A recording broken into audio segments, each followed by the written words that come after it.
저는 군목으로 사역을 해서 군대에서 5년간 사역을 한 바 있습니다. 그런데 마지막 군 생활을 하던 부대는 여단급의 부대였는데요. 그 여단장께서 대령 신분이셨습니다. 그런데 제가 근무하는 그 기간 중에 준장으로 별로 진급하게 되는 그 모습을 제가 보게 되었습니다. 근데 대령으로 있다가 준장이 되니까 별을 달게 되니까 많은 것이 바뀌더라고요. 당시에 무엇이 바뀌었냐면 우리 부대의 정문을 교체해 버렸습니다. 대령급 부대가 아니라 장군이 지휘하는 부대라고 해서 엄청나게 좋은 그런 정문을 만드는 것을 봤습니다. 장군이 되면 한 100가지가 바뀐다고 합니다. 그런데 그 구체적으로 100가지가 무엇이 바뀌는지는 잘 모르겠지만 식당에 가보니까 간부 식당이 있었는데 그때 우리 지휘관을 위해서 음식을 딱 준비를 해주는데 예전에는 우리랑 먹는 게 똑같았었거든요. 장군이 되고 나니까 은수저 은숟가락으로 젓가락으로 바꿔놓는 것을 봤습니다. 야, 정말 군인들이라고 하면 별을 다른 것을 갈망하고 이렇게 좋아하고 바라는 것을 충분히 이해할 수 있었던 것 같습니다. 별만 다는 것 정도가 그 정도인데 사실은 대통령이 되면 더 많은 혜택과 권력이 주어지는 것이죠. 대통령이 되면 무엇을 얻습니까? 사면권도 있고 또 국군의 통치자가 되는 거죠. 통수권자가 되는 것이죠. 평상 그 예전에 방위로 제대했어도 또 혹은 병장으로 제대했어도 대통령이 되면 국군의 통수권자가 되는 것이죠.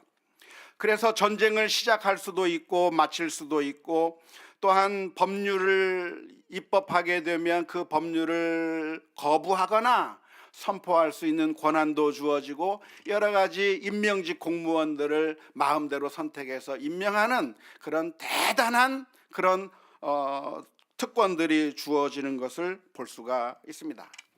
이렇게 높은 위치에 올라갈수록 여러 가지 특권이 주어지고 혜택이 주어지고 권한이 주어지는 이유가 무엇일까요? 잘 먹고 잘 살으라고? 아니죠. 더 많은 권한과 더 많은 것을 주는 이유가 있다고 한다면 그만큼 많은 사명이 있기 때문일 거라고 생각을 합니다. 대통령은 어떤 사명이 있을까요? 우리나라 국민들을 행복하게 안전하게 살아갈 수 있도록 만들어주는 것이 대통령의 역할일 것입니다. 그런데 안타깝게도 우리의 역사 가운데서는 그러한 사명을 망각해버린 지도자가 있을 수가 있었던 것이죠. 그래서 정말 국민을 위해서 일하기보다는 친인척들을 챙기고 그리고 잘못된 정책을 펼치는 그런 지도자들이 있을 수가 있겠는데 만일 그렇게 된다고 한다면 탄핵을 당해야 될 것이라고 생각을 합니다. 그런데 이것이 우리 높은 위치에 올라가는 사람들뿐만이 아니라 우리 모두에게도 똑같다고 하는 것을 기억했으면 좋겠습니다. 우리는 주로 무엇을 바라보냐면 사명을 바라보기보다는 그 사람에게 주어진 특권이나 혜택에 관심이 가는 경우가 많습니다.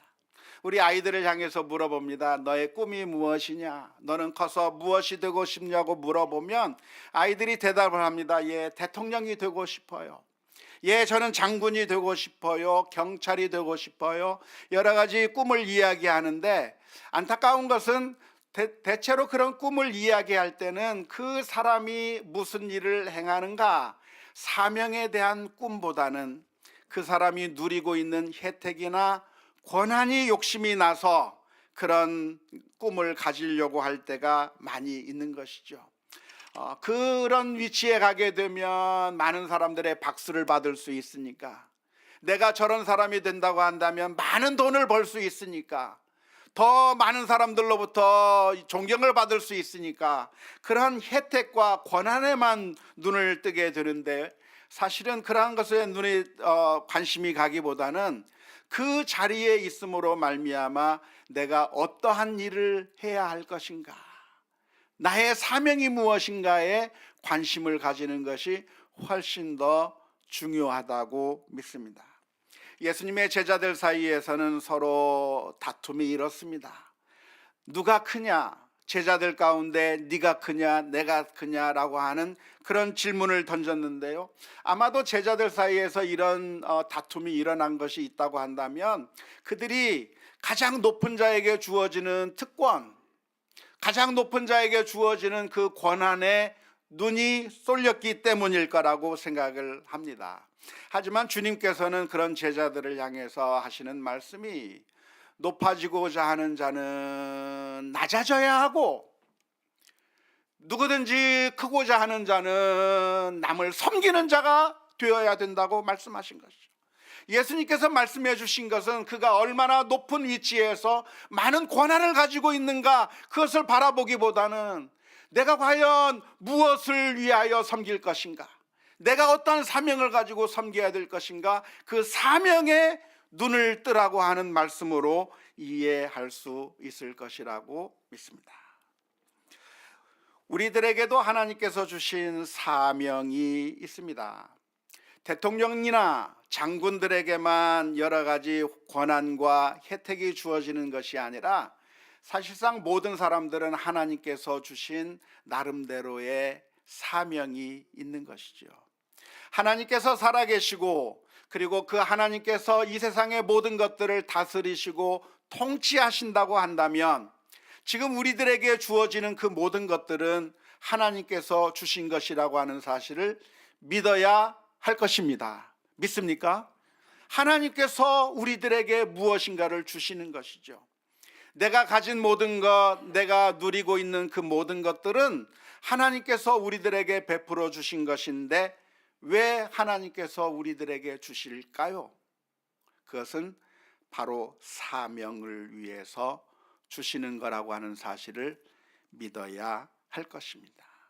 장군에게 더 많은 혜택을 주고 권한을 주는 것처럼, 대통령에게 더 많은 권력과 혜택을 주는 것처럼 하나님께서 우리들에게 무엇인가를 주시고 맡기셨다고 한다면 그냥 그것을 가지고 잘 먹고 잘 살고 행복하게 지내라고 해서 주는 것만이 아니라 사실은 그 모든 것을 통해서 하나님께서 우리로 하여금 하기를 원하시는 사명이 있다고 하는 사실을 기억해야 될 줄로 믿습니다.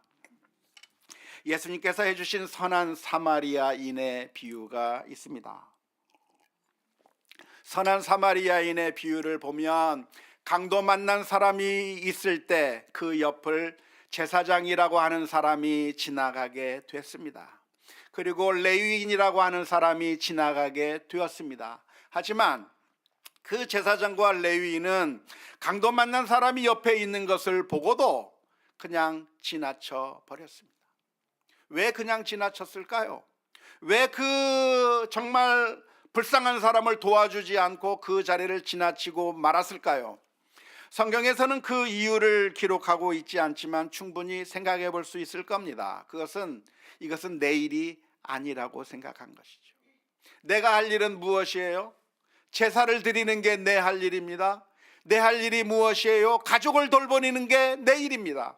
내게 주어진 계획이 있고 내게 있는 모든 것들이 있는 겁니다. 하지만 갑작스럽게 내 눈앞에 나타난 강도 만난 사람은 내 일이 아닌 거예요. 내가 신경 쓸 사람이 아닌 거예요. 그래서 그 사람을 보고도 이것은 내 일이 아니다라고 생각하고 그냥 지나쳐 버렸던 것입니다. 그런데 놀랍게도 거기에 누가 나타났는가? 사마리아 사람이 등장했습니다. 유대인과는 철천지 원수지간에 있었던 그 사마리아 사람은 여행하던 도중에 강도 만난 사람을 만나게 되었습니다. 그 강도 만난 사람을 만났을 때 사마리아 사람은 가던 길을 멈추고 방향을 틀어서 강도 만난 자를 향해 나아갔습니다. 그리고 그 강도 만난 자를 도와주기 시작한 것이죠. 상처를 싸매주고 가지고 있던 포도주와 기름으로 그 상처를 다루어주고, 그리고 자신이 가지고 왔던 낙타의 나귀에 그 사람을 태우고 여관으로 데리고 가서 돌보아주고, 자기가 가지고 있던 모든 돈을 쏟아부어서 그 한 사람을 살리는 엄청난 위대한 일을 행했던 것이죠. 사마리아 사람은 왜 그런 일을 했을까요? 심심하니까? 여유가 있으니까? 아무 할 일이 없어서? 그게 아니에요. 사마리아 사람도 자기가 세워놓은 여행 계획이 있어요. 그 길을 향해서 가던 길이었고, 그 사마리아 사람도 자기가 사용해야 할 그 재정 계획이 있었어요. 이 돈으로 무엇을 해야 되겠다고 하는 계획을 가지고 가고 있던 길이에요. 그런데 어느 날 갑자기 자신 앞에 갑작스럽게 나타난 강도 만난 사람을 보았을 때, 이 강도 만난 사람은 나와는 아무런 상관이 없는 사람이라고 생각한 것이 아니라, 참새 한 마리가 땅에 떨어지는 것도 하나님의 허락이 없으면 떨어질 수 없는 것인데, 내가 저 강도 만난 사람을 만나게 된 그 이유가 무엇인가? 하나님께서 나를 이 길로 지나가게 하신 이유가 무엇인가? 그것은 저 강도 만난 사람을 도와주라고 하는 하나님의 뜻이라고 하는 사실을 알고 그 강도 만난 사람을 위하여 갑작스럽게 주어진 사명에 반응하고 도와주었을 것이라고 믿습니다. 지금까지 가지고 있었던 여행 계획을 포기해버리고, 지금까지 가지고 있었던 재정 활용 계획을 중단해버리고, 그 한 사람을 살려내기 위해서 자신의 최선을 다해서 결국 그 사람을 살려내게 된 것이죠. 우리에게 주어진 사명이 무엇인가를 우리는 늘 생각하면서 살아야 합니다. 왜냐하면 하나님께서 우리들에게 모든 것을 주셨고, 그리고 우리로 하여금 어떤 사명을 주신다고 한다면 그 사명이 하나님께서 내게 주신 사명인지 생각해보고 신실하게 믿음으로 반응하는 우리 모두가 되어야 될 줄로 믿습니다. 오늘 우리는 고린도후서 9장의 말씀을 읽었는데요, 지난 시간에 이어서 읽은 이 말씀을 보면 바울 사도는 고린도 교회를 향해서 헌금을 하라고 권면하고 있는 내용이 계속해서 이어지고 있습니다. 고린도 교회가 예루살렘 교회의 소식을 들었습니다. 예루살렘에 큰 귀근이 일어나서 어려움에 처하게 되었다고 하는 그런 안타까운 소식을 듣게 되었을 때 고린도 교회는 마음이 동했습니다. 형제 교회의 아픔, 형제 교회의 그 슬픔을 나와는 상관이 없는 것이라고 생각한 것이 아니라, 하나님께서 우리들에게 물질을 주셨다고 한다면 그들을 도우라고 하는 사명으로 주셨다고 하는 사실을 깨닫고 그 예루살렘 교회를 돕겠다고 하는 마음이 생겨난 것이죠. 그래서 바울 사도는 그들의 그 마음을 칭찬하고 격려하면서 그 일을 시행하라고, 그 일에 참여하라고 독려하고 있는 내용이 오늘 성경 말씀에 기록되어 있는 것입니다. 그 가운데서 7절 말씀에 보면 이런 말씀이 기록되어 있습니다. 각각 그 마음에 정한 대로 할 것이요 인색함으로나 억지로 하지 말지니 하나님은 즐겨내는 자를 사랑하시느니라. 이 귀한 나눔을 할 때, 이 귀한 하나님께 드림을 실천하게 될 때 어떻게 해야 되는가? 우리를 향한 하나님의 마음이 무엇인가? 억지로 인색하게 겨우 마음이 내키지 않은 채 그렇게 할 게 아니라 오히려 즐거운 마음으로, 기쁜 마음으로 참여하라고 권고하고 있는 것이죠.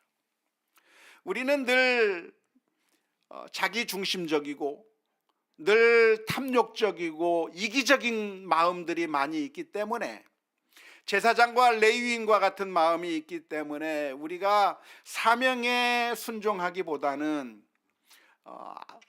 두려워하면서 억지로 인색하게 할 가능성이 있습니다.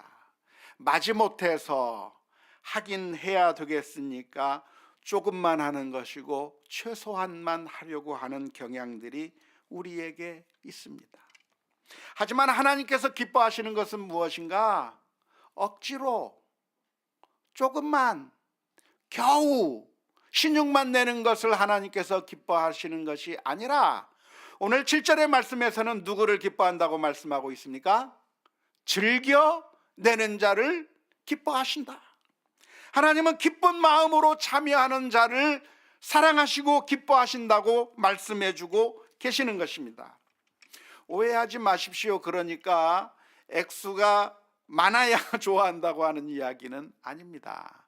하나님은 많은 것을 드려야만 좋아하는 것이지 조금 드리면 안 좋아한다, 통 크게 써야 기뻐하는 것이지 그냥 조금만 하는 것은 좋아하지 않는다고 하는 그런 의미의 말씀은 아닙니다.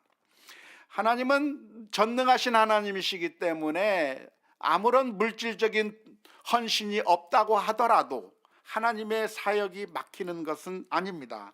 하지만 하나님께서 이 기뻐하시는 이유가 무엇이냐면 많은 액수이기 때문에 기뻐하는 것이 아니라 기쁜 마음으로 기꺼이 드리는 그 마음을 기뻐하시는 것이죠.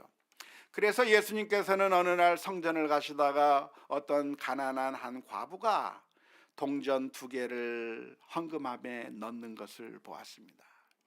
그 헌금함에 넣을 때 당시 그 성전 앞에 있던 그 헌금함은 소리가 나게 되어 있었는데요, 동전을 2개씩 하면 딸랑딸랑딸랑딸랑 하면서 내려가요.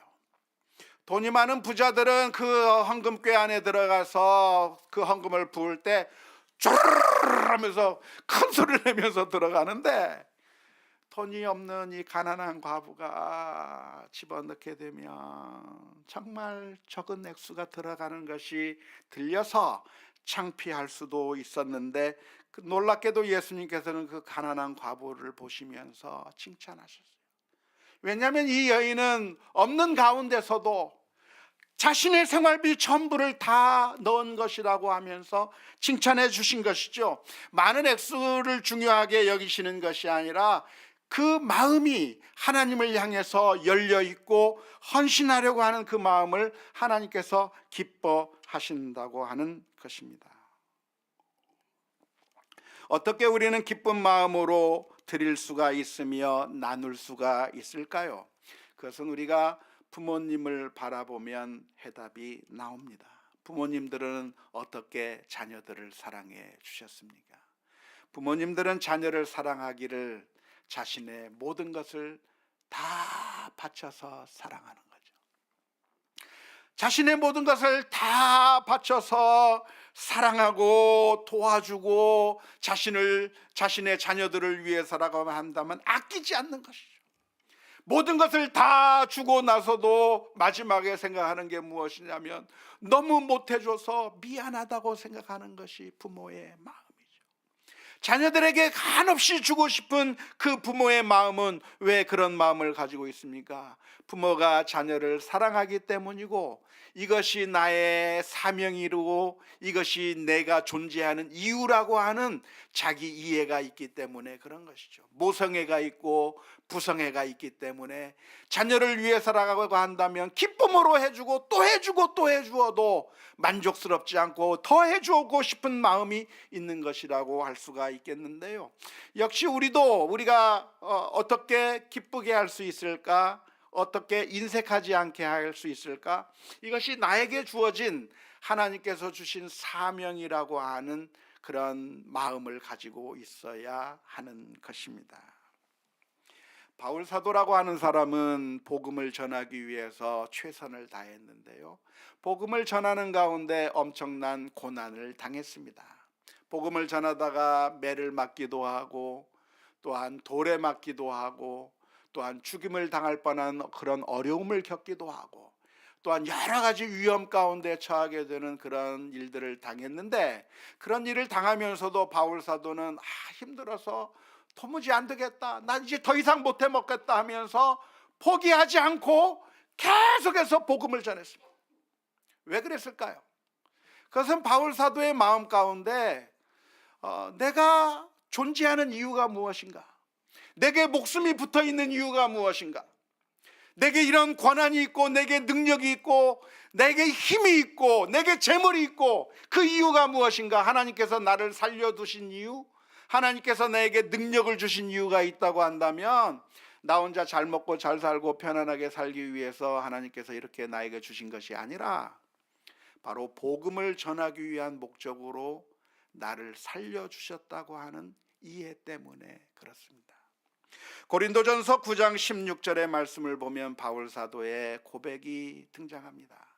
내가 복음을 전할지라도 자랑할 것이 없음은 내가 부득불할 일임이라. 만일 복음을 전하지 아니하면 내게 화가 있을 것이로다. 이게 무슨 말인가요?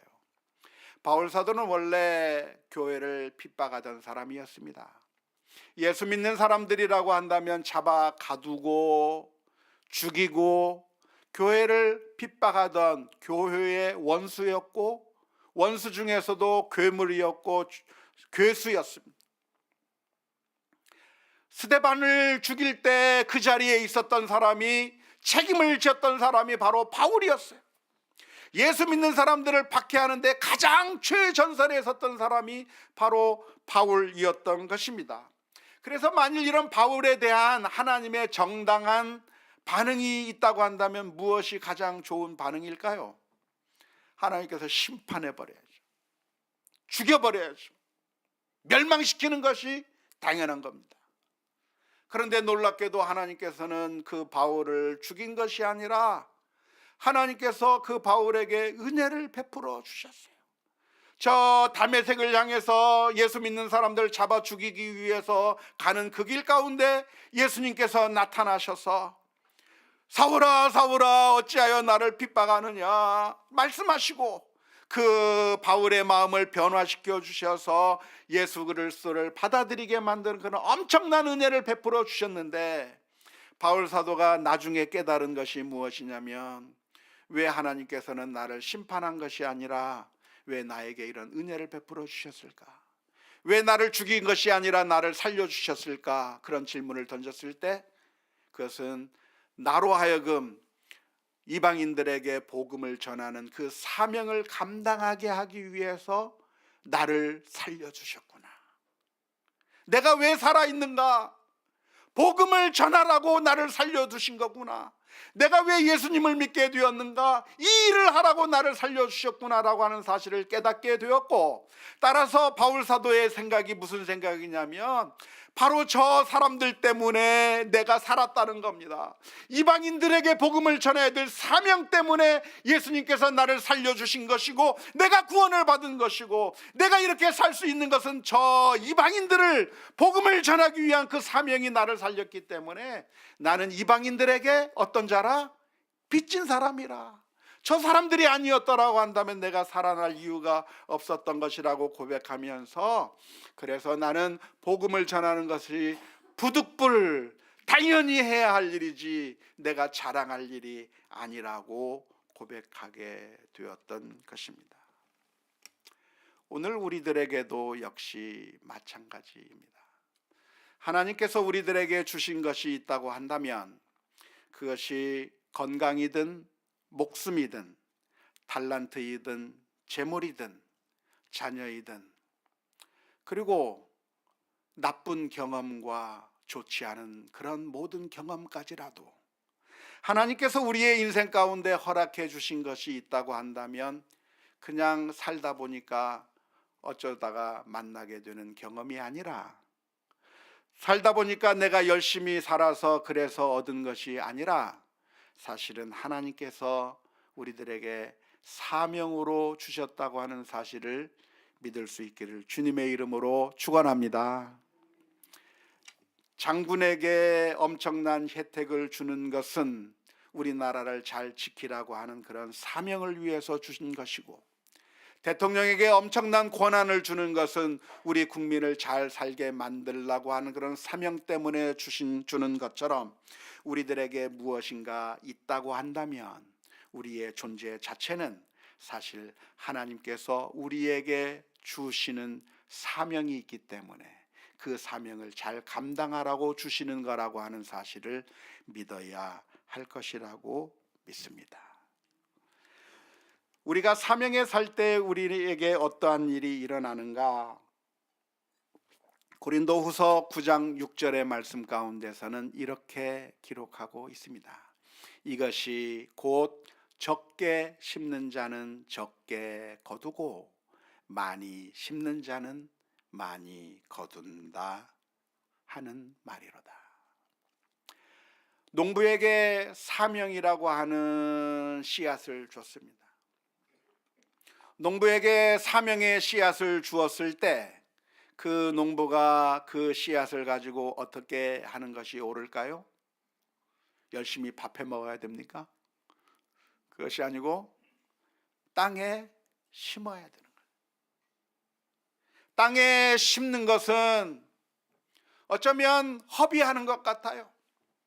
땅에 내버리는 것 같아요. 이것은 아무런 결실도 없는 것이고 내가 밥해 먹을 수 있는 것을 못 먹는 것 같아요.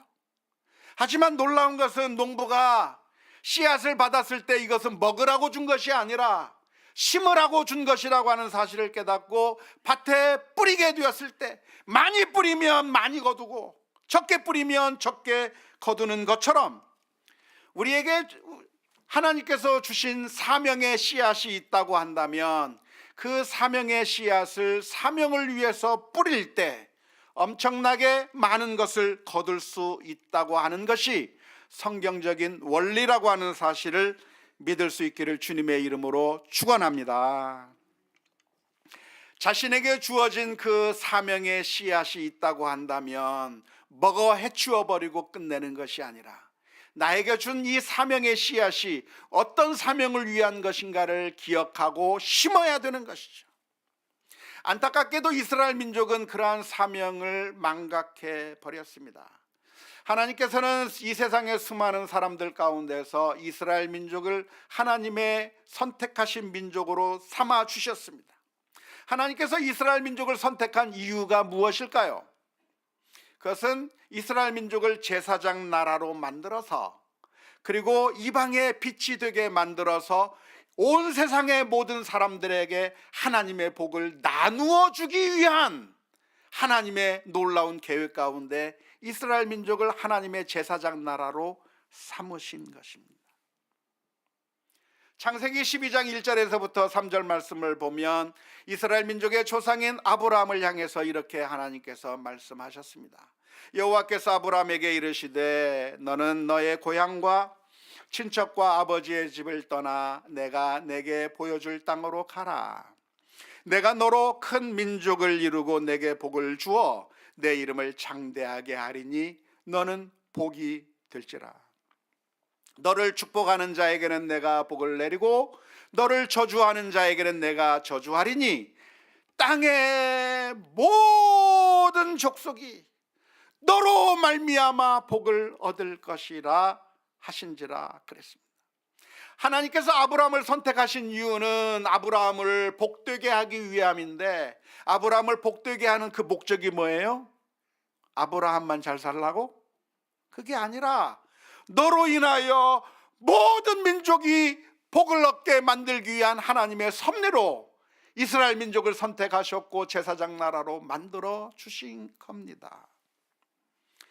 하지만 안타깝게도 이스라엘 민족은 제사장 나라의 사명을 망각해 버렸습니다. 이방인들을 무시하고 멸시하며 너희들은 할례받지 못한 민족이라고 하면서 배척해버리고 말았습니다.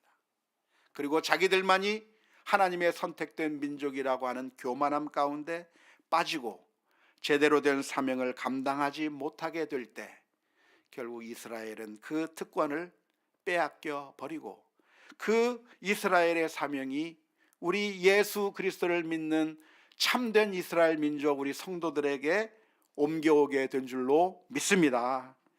우리가 이러한 원리를 깨달으면서 하나님께서 나에게 사명으로 주신 것이 있다고 한다면 그 사명에 반응할 수 있는 귀하고 복된 성도님들이 다 될 수 있기를 주님의 이름으로 축원합니다. 이게 놀라운 하나님의 법칙입니다.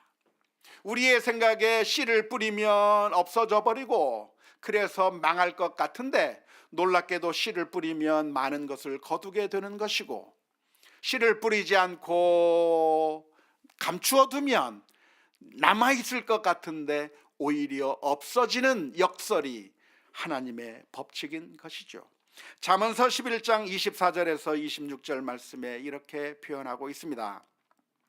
흩어 구제하여도 더욱 부하게 되는 일이 있나니 과도히 아껴도 가난하게 될 뿐이니라. 구제를 좋아하는 자는 풍족하여질 것이요 남을 윤택하게 하는 자는 자기도 윤택하여 지리라. 곡식을 내놓지 아니하는 자는 백성에게 저주를 받을 것이나 파는 자는 그의 머리에 복이 임하리라. 예수님께서는 누가복음 12장 16절에서 21절의 말씀을 통해서 대부분의 우리들의 어리석음에 대해서 교훈하신 바가 있습니다. 어리석은 부자는 추수하였을 때 어떠한 반응을 보여주었습니까? 누가복음 12장 16절부터 말씀을 보겠습니다. 또 비유로 그들에게 말하여 이르시되 한 부자가 그 밭에 소출이 풍성하매 심중에 생각하여 이르되 내가 곡식을 쌓아둘 곳이 없으니 어찌할까 하고, 또 이르되 내가 이렇게 하리라. 내 곡간을 헐고 더 크게 짓고 내 모든 곡식과 물건을 거기 쌓아두리라. 또 내가 내 영혼에게 이르되 영혼아 여러 해 쓸 물건을 많이 쌓아두었으니 평안히 쉬고 먹고 마시고 즐거워하자 하리라 하되, 하나님은 이르시되 어리석은 자여 오늘 밤에 내 영혼을 도로 찾으리니 그러면 내 준비한 것이 누구의 것이 되겠느냐 하셨으니, 자기를 위하여 재물을 쌓아두고 하나님께 대하여 부요하지 못한 자가 이와 같으니라. 우리는 다음 주일날 비전 주일로 지킵니다. 매년 12월 둘째 주일을 비전 주일로 지키고 있는데요, 마음이 정한 대로 할 것이라고 하는 성경 말씀에 따라서 우리는 우리의 헌신을 작정해 보려고 합니다. 먼저 헌금을 작정하려고 하는데 선교 헌금과 비전 헌금에 작정하려고 하는데요, 하나님께서 내게 무엇인가를 주셨다고 한다면 그것이 하나님께서 나에게 어떠한 일을 하라고 하시는 것인지 고민하고 기도하는 가운데 작정하시면 좋을 것 같습니다. 성경적인 원리가 있다고 한다면 하나님께서 열을 주시면 그 가운데 하나는 다시 흘려보내는 것이 성경적인 기준이 될 수가 있겠는데요, 작정하지 않은 분야에서라도 마음을 다해서 내가 하나님께서 내게 맡겨주신 사명이 무엇인지를 바라보아야 할 것입니다. 뿐만 아니라 우리가 헌신하는 것을 작정하게 될 텐데요, 재물뿐만이 아니라 우리에게 능력이 있고 탤런트가 있고 재능이 있고 여러 가지 일들이 있다고 한다면, 건강한 것이 있다고 한다면 나는 무엇을 위해 주님을 위해 무엇을 할 수 있을까? 나는 무엇으로 하나님께서 원하시는 한 일을 할 수 있을까? 마치 부모님이 자녀들을 위해서 무엇을 해줄 수 있을까 늘 생각하듯이 하나님께서 우리들에게 왜 이러한 축복을 주셨는지 고민하면서 사명이 내게 주어진 사명이 무엇인지 고민하는 시간이 되었으면 좋겠습니다.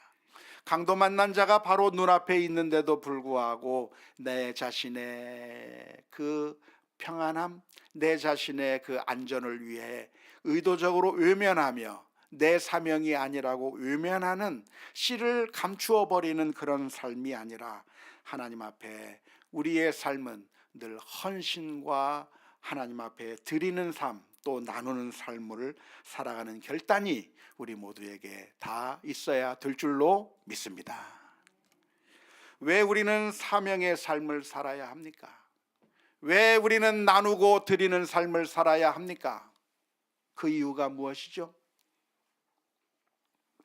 그것은 바로 우리 하나님께서 우리를 향해서 아무것도 아끼지 않으셨기 때문에 그래요.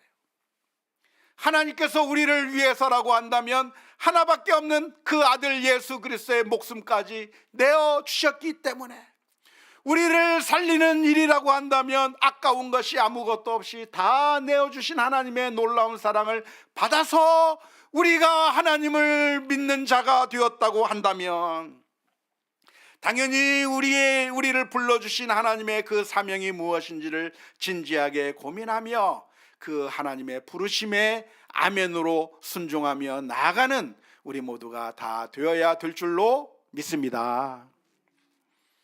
요즘에는 우리 월드컵이 한창 진행이 되고 있는데요, 월드컵을 좀 보셨습니까?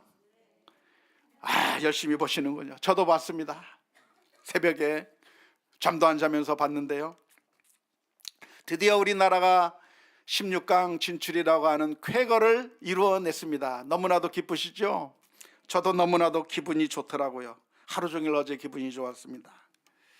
그런데 그 3차전 그 포르투갈과의 경기에서 1대 0으로 지고 있을 때는 정말 암울했습니다.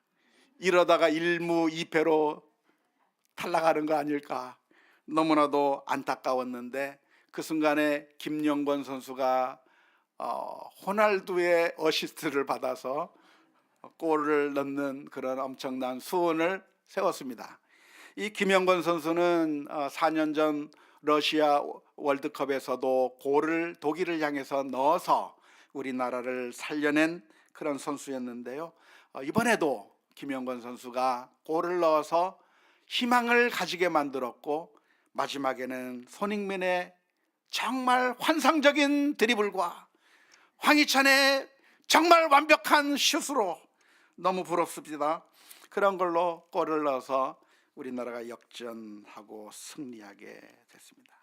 그런데 그 김영권 선수가 자칫 잘못하면 3차전에 못 나올 뻔했어요. 알고 계십니까? 2차전 가나와의 경기가 끝났을 때 심판이 너무나도 억울한 판정을 내리는 겁니다. 분명히 연장 시간을 줄 만한 상황이 충분히 있었고, 코너킥이 주어지면 대부분은 그 코너킥까지는 차게 하고 경기 상황이 마무리되는 거 보면서 휘스를 보는 것이 정상적인데, 악명 높은 테일러 심판은 코너킥도 안 주고 끝내버리니까 우리 선수들이 다들 화가 나가지고 그 심판 앞으로 막 몰려들어서 강하게 항의를 하는 거예요. 항의해봤자 소용이 있습니까? 소용없지만 항의하는 거예요. 그래도 김영권 선수가 더 크게 항의해서 막 항의하는데, 그 순간에 심판이 자기 손주머니에 손을 쓱 집어넣는 겁니다. 왜 집어넣었을까요? 카드 주려고. 김영권 선수에게 카드를 주면 3차전에 못 나오는 겁니다. 그런데 그 순간에 짜잔 하고 나타난 사람이 있어요. 누군죠? 감독이 나타났어요. 감독이 나타나서 더 크게 항의하는 거예요. 더 크게 항의하니까 감독이 김영권 선수를 향해서 카드를 주려다가 벤투 감독을 향해서 레드카드 딱 내밀고, 벤투는 감독 자리에 앉지 못하는 결과를 얻었지만 김영권 선수는 경기를 뛴 거죠. 그런데 그게 바로 우리들에게 일어난 일이 아닙니까? 우리가 하나님의 말씀대로 살지 못하고 하나님께 죄악을 저질러서 영적인 레드카드를 받고 영원히 멸망당할 수밖에 없는 우리들에게, 이제는 아무런 소망도 없던 우리들에게 레드카드가 주어지는 그 순간, 우리 주님께서 저 높고 높은 보좌 위에서 낮고 천한 이 땅에 내려오셨고, 우리가 받을 레드카드를 대신 십자가 위에서 받으셔서 십자가 위에서 모든 것을 다 내어주시고, 정말 자신의 모든 것을 다 내어주셔서 우리를 살려주신 것입니다. 김영권 선수는 쓸만한 가치도 있지만 우리에게는 아무런 효용가치도 없는 우리들을 살려내시기 위하여 십자가 위에서 레드카드를 받으셨다고 한다면, 오늘 주님께서 우리를 왜 살리셨고 우리에게 왜 은혜를 베풀어 주셨는가? 오늘 이렇게 우리로 하여금 우리가 가진 것들, 우리가 누리고 있는 것들, 심지어 좋은 경험뿐만 아니라 나쁜 경험까지라도 하나님께서는 그 어떤 것도 허투루 보시는 것이 아니라 아무리 작은 것도 귀하게 보시는 그 하나님께서 왜 나를 이런 사명으로, 나에게 이런 권한과 은혜를 주셨는지 고민하면서, 주님, 오늘 저에게 갑작스럽게 맡겨주시는 주님의 사명이 무엇입니까? 오늘 우리 앞에 나타난 강도 만난 자가 누구입니까? 하나님, 왜 우리에게 이런 은혜와 축복을 주셨습니까? 하나님 앞에 고백하며 믿음으로 결단하며 살아가는 우리 모두가 다 될 수 있기를 주님의 이름으로 축원합니다.